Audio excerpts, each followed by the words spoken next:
Round number 2 of the Candidates 2024 bot edition, where the bots of the actual candidates battle it out for the one and only spot to challenge the world champion Ding Liren. In this game, Vidit, who won his first round against Nakamura, who lost his first round against Caruana. Let's see how it goes. Can Nakamura catch up? D4, and he has something special in mind because he plays a Trumpowski. We do not see this often at the highest level. And after D5, Hikaru tries to develop even further.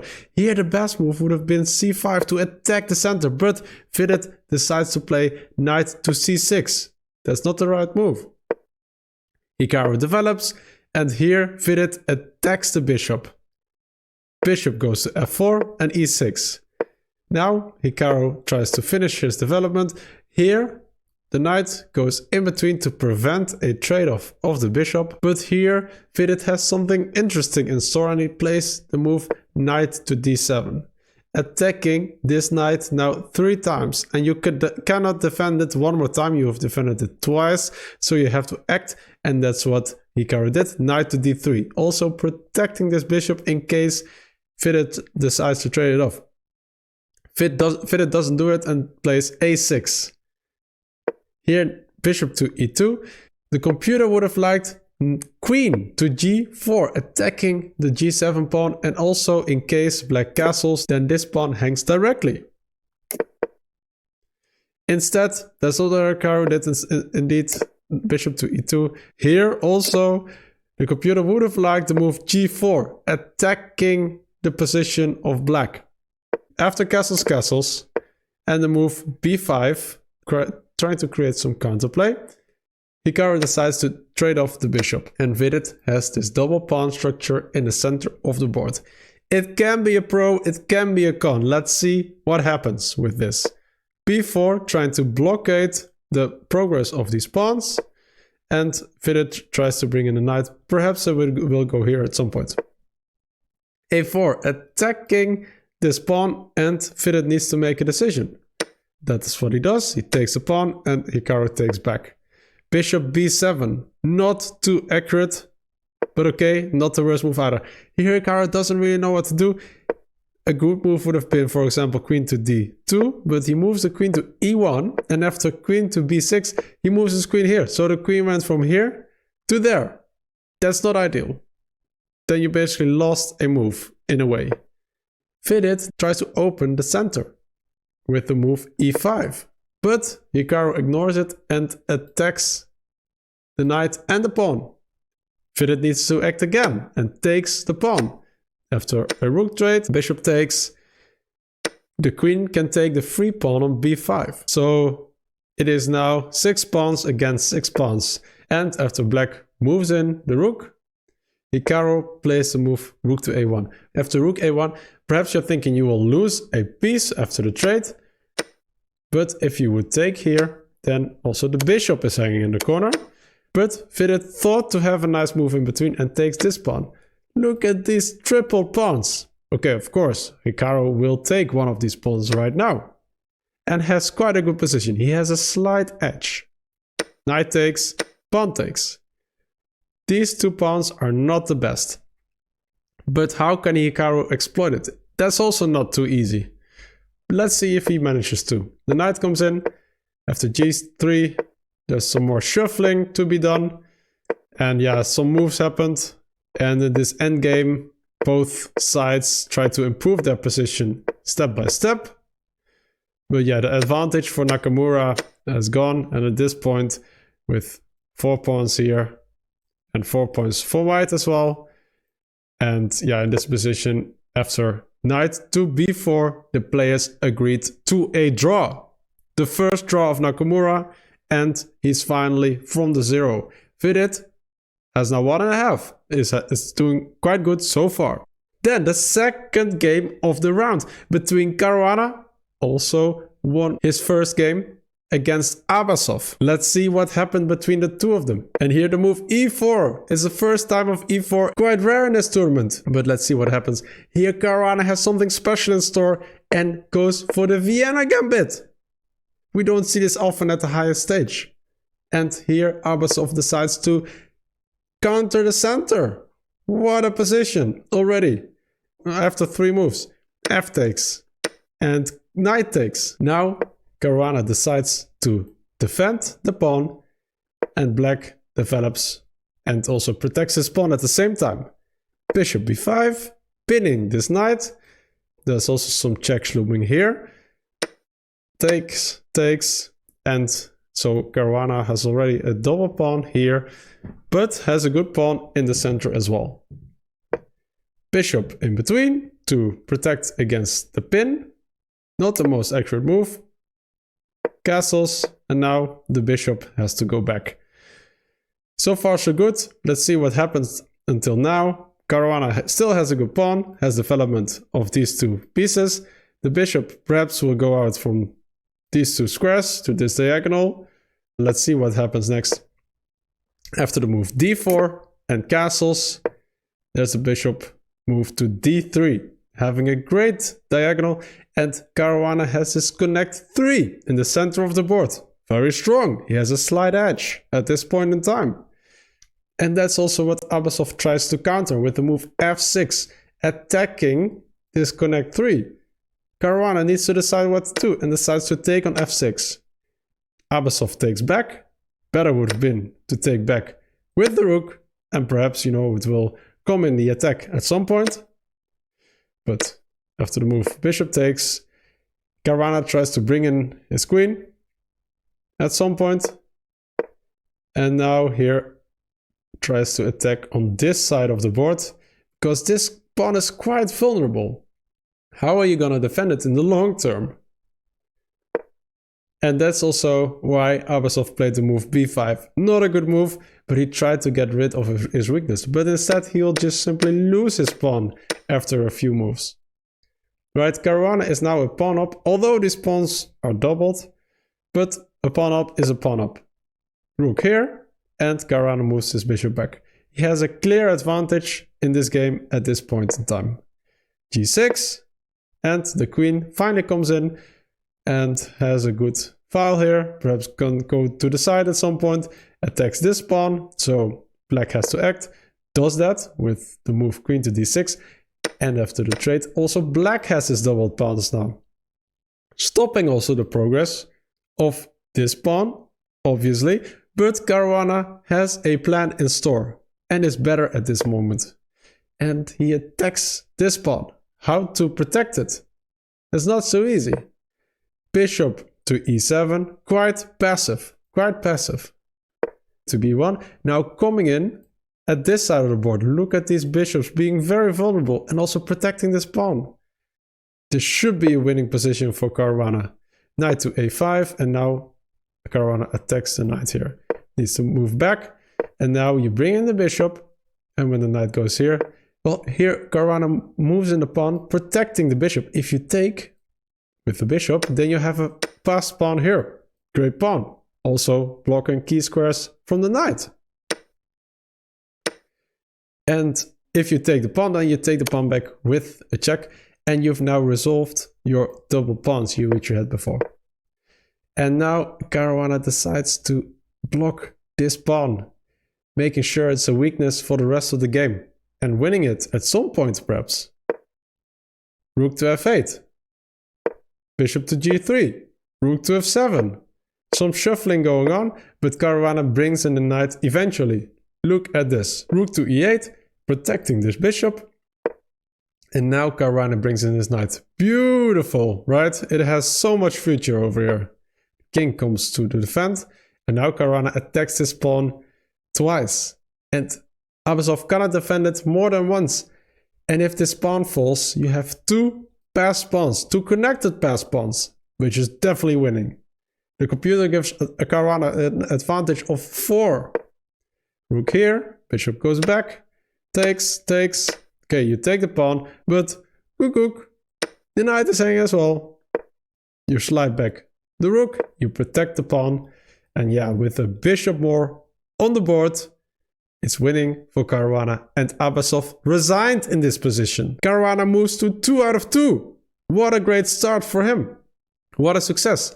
Then we move to the third game of this round. Nepo against Firouzja. And Firouzja, remember, also won his first game of the tournament. And here plays Nepo. Nepo, a very good opponent. Let's see what happens. d4, knight f6. We move into some sort of pseudo-Catalan variation. Bishop g7. Check. And now after c4, attacking the center of black. You have to defend it. Firouzja does it with c6. Nepo develops his knight to a3 to protect the pawn. But perhaps you can also go here at some point. Bishop moves in, and now you take the pawn and the bishop takes back.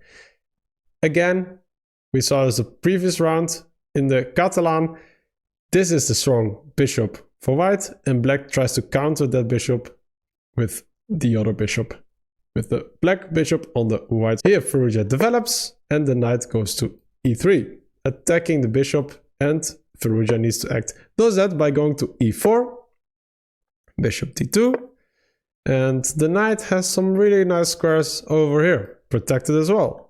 Probably will go there. Rook to c1. And Firouzja decides to expand on the queen side of the board.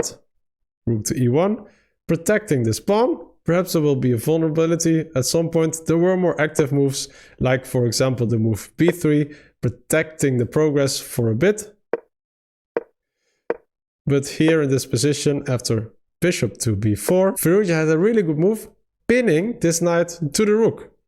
And if at some point you just take this knight and you have to take back with this pawn, you have a very weak king structure. Therefore, the bishop has to move back to protect this knight. And this bishop goes back again. Will this be an early draw? No, because Nepo plays a move h3 and clearly wants to have a result in this game. Firouzja tries to exchange the pieces. He gives up this pawn. And therefore, Firouzja already has a pawn extra. And after the trade of queens, you bring back the knight, attacking this bishop and protecting everything basically. Rook c2, not the best move, because here Firouzja simply takes the bishop and you don't want to take back like this. So you take back with the rook and then you've lost a move. And after the move, knight to e5, attacking the bishop, and you don't want to have a double pawn here. The bishop has to move. Now you can bring in the rook. And you cannot go here, because that was the initial idea of rook c2 to double up on the d file. Okay, you trade. f4, destabilizing this knight. It has to go somewhere. It has to go back. The rook pinning this knight to the rook.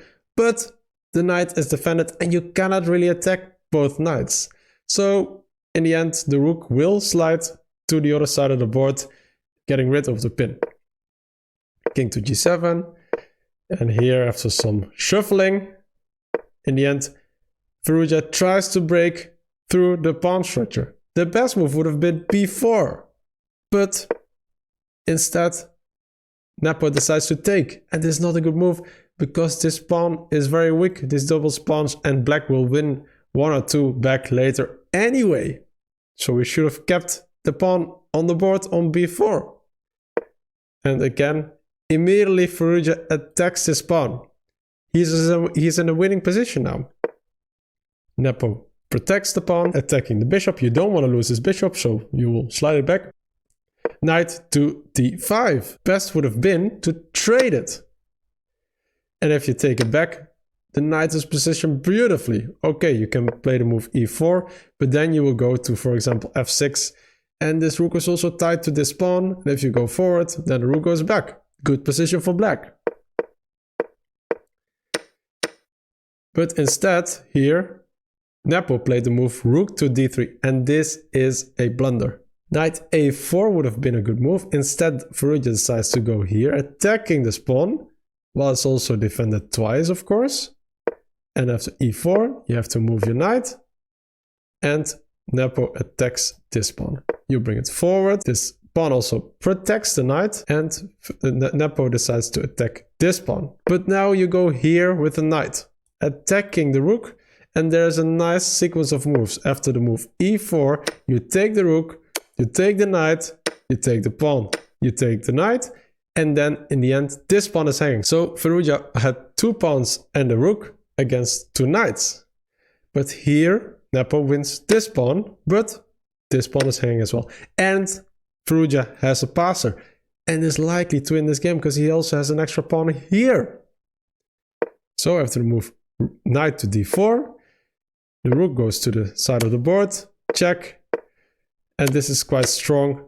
The king is getting more active, it's attacking these pieces, and at some point black wants to gobble up these pawns in return for this pawn. So therefore played the move b4, cannot really continue any further with this pawn so far, so has to make some decisions to get that happening. King to d6. Of course you have to protect your pawn. Here it's coming. This pawn is now loose, but also these pawns are loose. So king to e7. White will gobble up this pawn. That's what's going to happen. And you see that this pawn is now falling because after the move rook to h3, the king goes here. Yeah, you attack this pawn. You cannot defend it. Not here.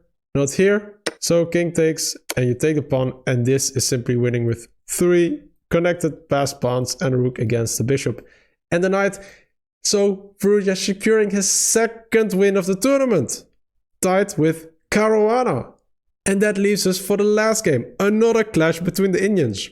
Because there are 3 Indians in this tournament, they had to play each other in the first 3 rounds to prevent cheating later on. Let's see what happened between Pragg bot and Gukesh bot. e4, e5, another e4 game, I like it. Knight f3. Okay, we move into very common territory, the Spanish opening, the Ruy Lopez. And after knight f6 and castles. And after rook e1, this position has been reached so many times. b5, the bishop goes back, castles, h3. We've seen these kind of positions so often. Knight to c3, not too accurate. Knight a5, you will exchange the key bishop in white's position. Great for black. White should not have allowed that.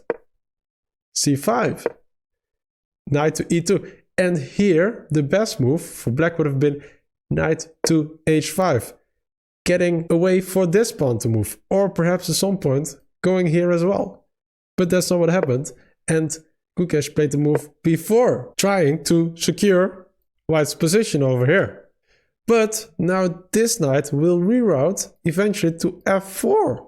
And that's something what black should have countered, because of the move knight g3 and h6, the knight will go here. So that's also why after the move knight f5, black played the move bishop to c8. And you want to exchange it, but that's also why white decided to protect the knight and to take it back. And a move like this can never happen because this is simply a check. You lose a pawn. So bishop to d7, queen to f3. Retreating the knight, perhaps making room for some pawns at some point. Queen to g3, and now you take this knight. You have to take it back, of course. And now you're bringing the queen, stabilizing your position, because white was threatening to take here. The knight goes back, and now you simply take it, and you take this pawn. For now, equal position. But this pawn is hanging. This pawn is simply hanging, and you cannot move it forward, because then your rook hangs. Gukesh has a smart idea with the move f6.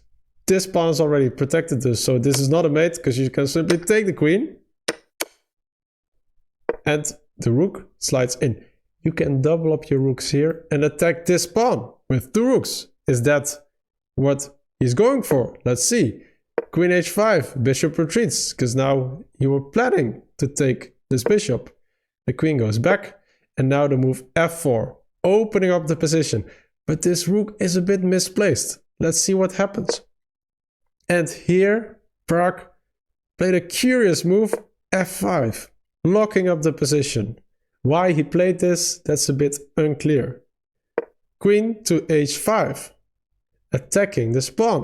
You have to protect it, of course. Now this knight comes in. And it will come here. But that's what Pragg saw. And plays the bishop to e3. Perhaps it will chop the knight off as soon as it will get there. Knight goes there indeed. And now Pragg slides in his rook. Yes, this pawn is attacked twice. But this pawn is attacked twice as well. So after rook to c8, You shouldn't take, because after takes and after takes, there is eventually queen to d1. And if the king goes here, you simply take this pawn. But that's what Pragg saw, and instead didn't take on a6, but played the move king to h2 right away, escaping the check on d1. Now the pawn is being attacked, but he can protect it at the right time. g4. The queen has to retreat and it goes to f7. And here Gukesh tries to open up the position with the move d5. Perhaps the pawn will go here. He's advancing. He's trying to go for the win against Pragg. h4. Perhaps attacking with the move g5 at some point. King goes there. Some king shuffling. And now Pragg decided eventually to take the knight. Takes back. But this diagonal is opened, right? Pragg decided to play the queen to f2. King goes. And in this position, Gukesh sacrifices the pawn on a6 with the move rook to e8, because he will enter the position here. And with the queen on this diagonal, it's very strong. So the pawn is taken and the rooks are being exchanged. The rook slides in. There's an in-between check. The king goes up. And this is a good move, making sure that the black's queen is not going to this diagonal anytime soon. Queen to e7. And here they agree to a draw, because in the end the black queen will come in and give a lot of checks. So a draw between the two Indian prodigies. Now let's move to the score after round 2. Caruana and Firouzja both on 2 points, Vidit on 1.5, and then we have a big group of Nepo, Abasov, Hikaru, Pragg and Gukesh all on half a point. See you for round 3 of the Candidates 2024 pod edition. Stay tuned.